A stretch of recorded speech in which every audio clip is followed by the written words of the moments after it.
Welcome to our channel. చాలా important message ఇది. మీరు share and like and subscribe and comment చేయండి.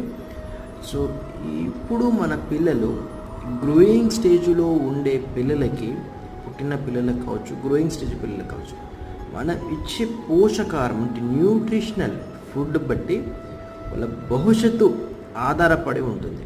Because age పెరిగే కొద్దీ పిల్లలకి కావాల్సిన కాల్షియం కావచ్చు, కావాల్సిన ప్రోటీన్స్ కావచ్చు, కావాల్సిన మినరల్స్ కావచ్చు, కావాల్సిన ఫ్యాట్స్ కావచ్చు, కావాల్సిన కార్బోహైడ్రేట్స్ కావచ్చు, రకరకాల పోషకాహారాలు ఏదైనా ఉండొచ్చు. సో ఈ చిన్న ఏజ్లో మనం ఇస్తేనే వాళ్ళ గ్రోయింగ్ స్టేజ్లో వాళ్ళ మెమొరీ కానీ, బోన్ కానీ, హెయిర్ కానీ, వాళ్ళ బాడీ హార్ట్ కానీ, కిడ్నీ కానీ అన్ని ఆర్గాన్స్ హెల్తీగా ఉండడానికి అవకాశం ఎక్కువ ఉంటుంది.